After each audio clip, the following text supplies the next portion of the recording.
This week on Cooking with Snobs, we welcome Claudia Lenti, a singer-songwriter with a passion for music, dance, and overcoming obstacles.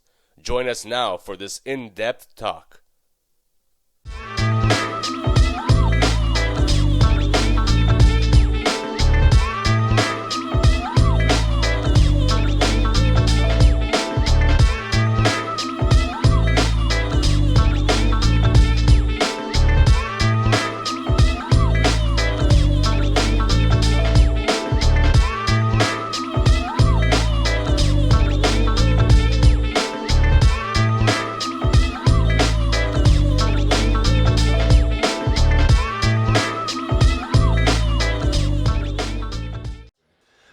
Important aspect of this, and it's actually become one of my favorite sayings. What is a bar without the bar master? Bar master gin from Italy. Imported from Canada Wine and Spirits, and that's what we're drinking here. But music is a big part of your life. It is your life. Right now, yes. What do you mean right now? No, I mean like right now. I'm like, well, I mean I have a full-time job. Yeah, no, I know. And then this is my other full-time job. This is your other full-time job. Yeah. It's the dream. It's the dream. It's the dream. And so, like, take us through your musical upbringing. Why are you laughing? Okay, so... You're the eldest child too, right? Yes, I am. Okay. We're two, my brother and I. Okay. We don't have many years apart. He wasn't planned, but You were. I was. Oh, you I were. know, it's so gross. No, I was. You were? Oh, you're like, oh, let's try and make a Claudia Lenti. That's what they wanted, and then that's what Then your happened. brother happened. And then my brother happened, and it was like, what the fuck? Yeah, so we grew up like small together. My mom wanted probably to kill herself, but that being said, no, I started to. I would say that I liked music a lot from a young age. I was like around 8 years old. I was like, I like music. I was a very lonely child. That's the truth. And you're still lonely. Yeah, a bit. Anyways, and that's it. So I started singing at a young age. I joined the school choir. My parents like put us in that. My brother and I. Oh, your brother sings as well? No, Oh, okay, no. But my brother was an extrovert, a troublemaker. He liked, Oh, so he's in jail. Not Not yet. She's like, not not yet. yet. Yeah. But and so yeah, we were forced to do that, and I didn't know that I could sing at the time. But our choir teacher per se, she discovered my voice, and so from there I went on to high school and I started singing. So you went to school. Yeah, I went to school, and in my high school there was a music program, but the only music program they had was classical. So What did you learn? classical. Like classical music? Like classical music, like classical singing. Like that's what I did all throughout high school up until 23. When you say classical singing, you mean like opera and stuff? Like opera. Okay, shit. Yeah, like arias and stuff. Yeah. Oh. Yeah. I didn't know that about it. I'm actually very and that's what they had. They didn't have pop or anything like that. Did you think it was boring? Opera at 14? Did you think it was No, like, okay. I thought it was different. I was like, holy shit, this is hard, but I liked it. I found it different, and I enjoyed it a lot, honestly. It was an after-school program. Because as a teenager, I would think like, oh shit, I have to learn opera. It must be fucking boring. I want to just sing Madonna. Most people were like that, but no, I found it interesting. And then again, because I went to an all-girl private school. Of course you did. That makes sense now. And so, when they had like certain anniversaries, like 150 years that the school was open and stuff like that, which was in my time. 150 years. It's very old school. I mean, it's all made out of wood. Were there children buried underneath? Probably. Probably, Okay. but A few nuns they and weren't from Europe. A few hidden priests for sure, but yeah. And that's it. So that's what I did. And then I went on to do Super Fantastico, right? Really? Yeah, I did Super Fantastico. How old were you when you did that? 23. Whoa. Where was it at the time? It Was was it LDV? LDV and then at Place des Arts. Wild. Could you tell us, anybody in the audience? It means Yeah. super. Isn't familiar with this Super Super Fantastico. So Super That's what- Fantastico is an Italian singing competition. So It doesn't exist anymore. I'm not sure, honestly. Okay. I mean, I don't know with COVID what happened, if That's they good did point. it virtual. Yeah. I don't know. I haven't kept track, to be honest with you. But yeah, so it's an Italian singing competition. There's mostly people from the Italian community that go and join it, but there's also other people from outside the community that go. They probably don't. Ideally, make it you sing in Italian. Yeah. That's one of the things you have to sing in Italian. You have to sing in Okay. Italian. You have to. Great. Good talk. Yeah, and then that was it. And then I went on a we'll call it a break. You went on a break. Yeah. Okay, so when we met, Yeah. you had just started. Yeah, I just like dip my toes back in the water. Interesting. Yeah. I don't even know how we met. I don't remember how we met. Me neither. I think I maybe slid in your DMs. Perhaps. Yeah. Or you followed me with the snob. Or you followed me, maybe. Who knows? Let's be honest. I doubt that. No, that's fair. So why did you take a break? Slurping my drink. Yeah. It's actually really good. Because I was in a toxic relationship. Oh yes. Yes, You were married. I was. She's not anymore. Everyone that sees me, they're like, you got married at what age? 12? I'm like, Wait, how old were you? That's good. That's a compliment. yeah, I know, right? No, I got married at 26. To be fair, my parents didn't want me to get married. Really? Oh, okay. No, my parents are pretty cool. They actually told me a week before the wedding, they're like, if you don't want to get married, don't get married. But at that point, I was in a really toxic situation, so I went ahead and got married, and then a year later, I left. But being in that relationship, even at 23, it stopped me from basically life, like anything going out, anything. So you got married at 26, and so you were with him since you were 16? I was with him since I was 17. Wow. So the high school thing. Was he older? End of high school. Starting college. Was he older? Yeah, 3 years. Okay. Yeah. And how did that affect? So you were in that relationship. Did he pretty much tell you not to? Yeah, no, it was a pursue really that shit? abusive relationship. I wasn't allowed to do pretty much anything. Like I wasn't clubbing. Like when everyone was like Rouge and Right. all these places, I was not going out with my friends. Yeah. Yeah. But I made up for it now. Now she goes out every weekend. No. No. And that's it. And so then I got divorced, and I had to it was like being reborn again in the world. I was like, who are people? What do they do? Where do people go? Well, mine was not your typical divorce. Like, most divorces, I mean, unless it's a situation like this, but if it's either people decide to leave each other, and then it's either they fight about it or they don't, and they speak like adults. That's not what happened with me. What happened with me is that I literally ran away from home. Like I packed my bags. And From your house with him? Yeah. Okay. And I just went back to my parents, like with my garbage bags. That's how it happened. So there was no and then it was like straight to the lawyer and just try to get rid of this as fast as possible, and that was it. So it seeps into the music. Yeah, well, I mean, I was always somebody, because I had a hard time expressing what I was going through or what I felt, or not being able to talk about it. I was always somebody that wrote a lot in journals, wrote a lot of stuff, and I continued doing that, even in other experiences. And then sometimes when I write a song, I either write it from scratch based on what I'm feeling in the current moment, or sometimes I go back to old texts that I have, and I'm like, oh, That could be something. That could be something, and then obviously, it takes a bit of an edit here and there, and I'll rework it, but the idea is I have all kinds of journals at home. I look like a mad scientist with paper.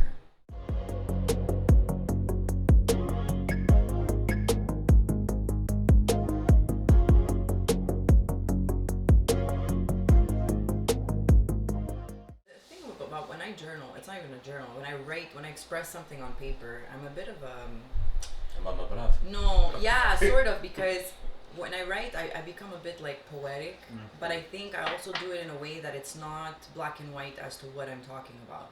Okay. So there's two things that happen with that.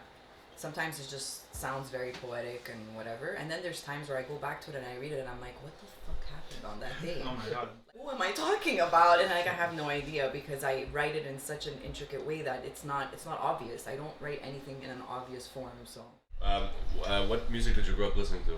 everything. Well, no, besides you. Okay. Besides disco? Besides Barry White? Yeah. Yeah. You're a huge Barry White fan. Yeah, because my parents. So a lot of disco and but you're soul a lot. Yeah, I soul love. music. Yeah. And what was so was Barry White? Let's say that one of your first Honestly, my mom always played. I have to give a lot of credit to my mother, because although nobody in my family is artistic, they're very business, yeah. And you're I'm trying to chase the dream. You're yeah, maybe you should go become an accountant. You know what I mean? That's why I had to go to school for so long. Yeah, It yeah. was but you have brains, and I was like, yes, but I could also do other things. Anyways, yeah. So my mom always played music in the house. Lots of music, different styles of music, Which was back for me. Yes. Yeah. Saturdays, Exactly. Saturday mornings. Yeah. So we had all different types of music. I mean, we have a whole bunch of records at my grandmother's house. They used to buy records all the time. So I grew up really with a huge, vast repertoire of music. And I think I went and see Toto Cotugno with them, and with my mom and my aunts, and everyone was like, Toto! And I was just like, oh my god, oh my they're God, obsessed. I'm gonna leave now. Yeah, So I actually brought my mom to see Edos last time, right before the Oh yeah, that's the last show that I pandemic saw hit. before the pandemic. Yeah. Where we had this lady next to us who was choking, coughing, Oh sneezing. She Probably had it. And she probably had it for sure. And like my mom's there with me, and I was like, "Okay, Ma, let's just switch spots for a sec because I don't want you to get sick if she has it." So I grew up listening to a lot of music, to answer your question. Thanks to my mom. So I always loved music.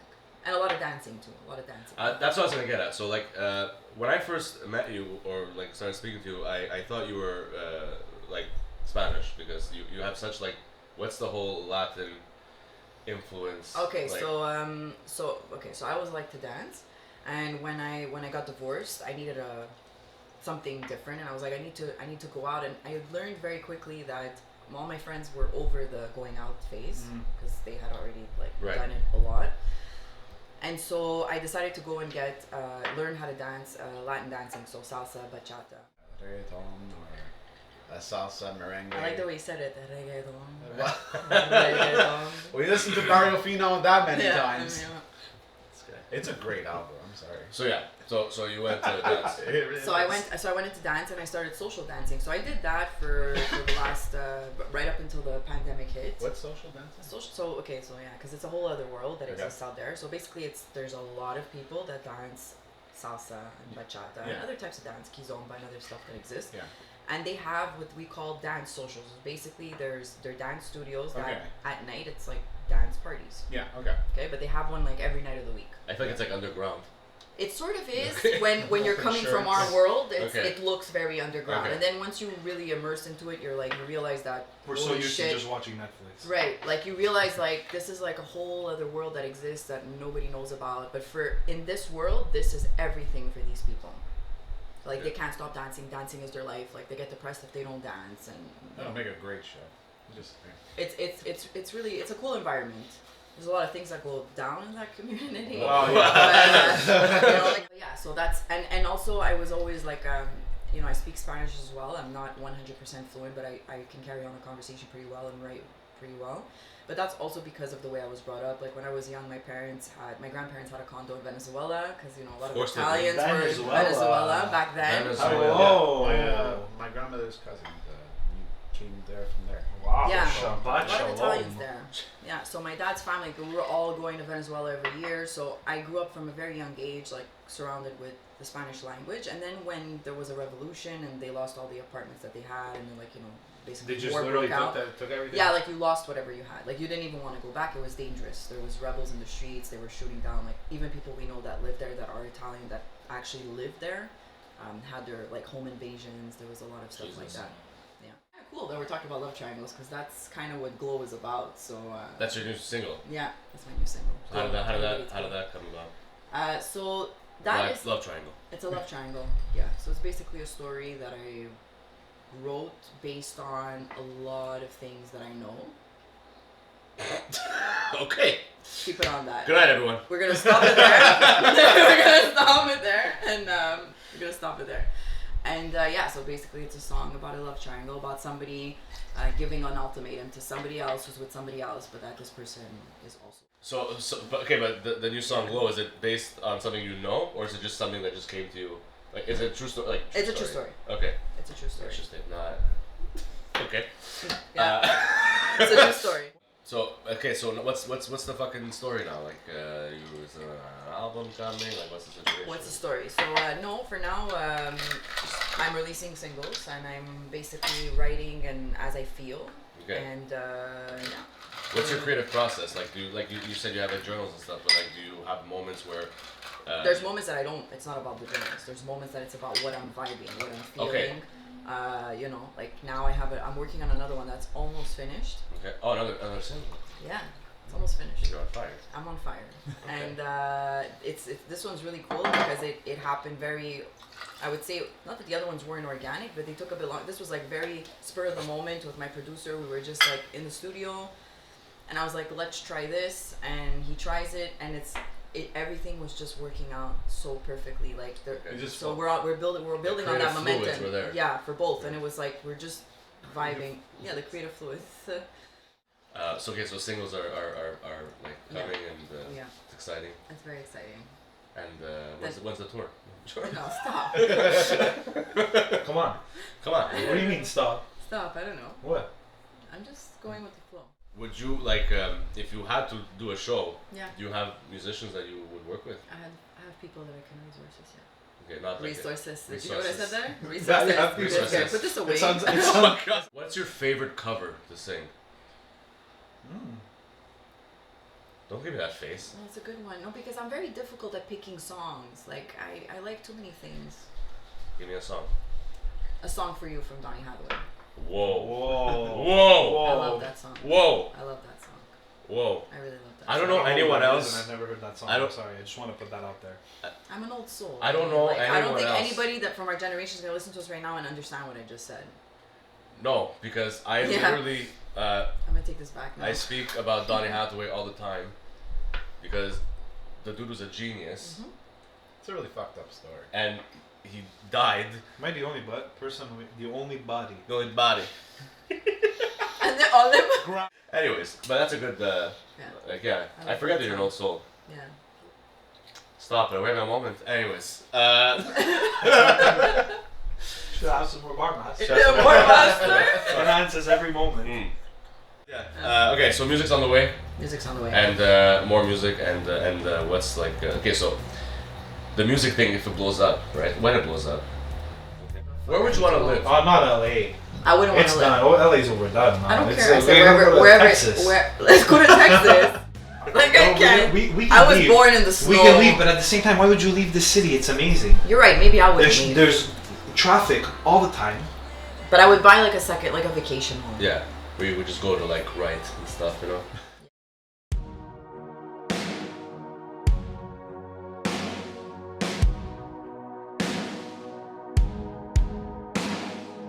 Mama said the world is a cold place. Keep your heart intact. Are they gonna break it? Yeah. Cause all people do is try to throw you down. But you gotta stay up. You gotta face them, yeah. Now I'm stuck at this point in my life where I gotta try to put my fists up and fight to survive. I wanna live to live, not live to survive. It's not the size of the dog in the fight, it's the size of the fight and the dog to survive.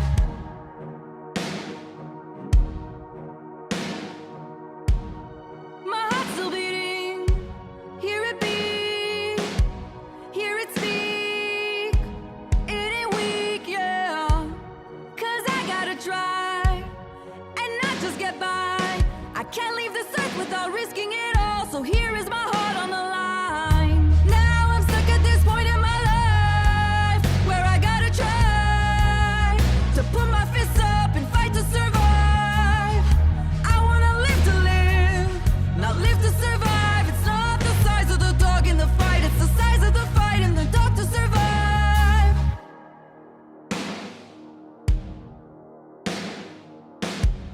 I am connected to the source of all that is. All that is possible for me. All that is possible for me. Now I'm stuck at this point in my life where I gotta try to put my fists up and fight to survive. I wanna live to live, not live to survive. It's not the size of the dog in the fight, it's the size of the fight and the dog to survive. I'm not going nowhere, cause this is my life, this is my fight, and I'm here to survive, yeah. I'm not going nowhere, cause this is my life, this is my fight, and I'm here to survive, yeah. Cooking with Snobs would like to thank our generous sponsors, Guerrera Desshine Assurance, for your home and auto needs. Contact Michael Guerrera at 579-377-8777. We'd also like to thank Robert Natalia at Charcuterie Noël in Montreal North for the freshest food on the island. And of course, thanks to Canada Wine and Spirits for keeping us hydrated with Mask Gin, Straight Vodka, the Barmaster Gin, and Posé. Don't forget to like, subscribe, and tell everyone you know about Cooking with Snobs. Follow us on Instagram and YouTube. Cooking with Snobs is a Snob Media and Gootsy production.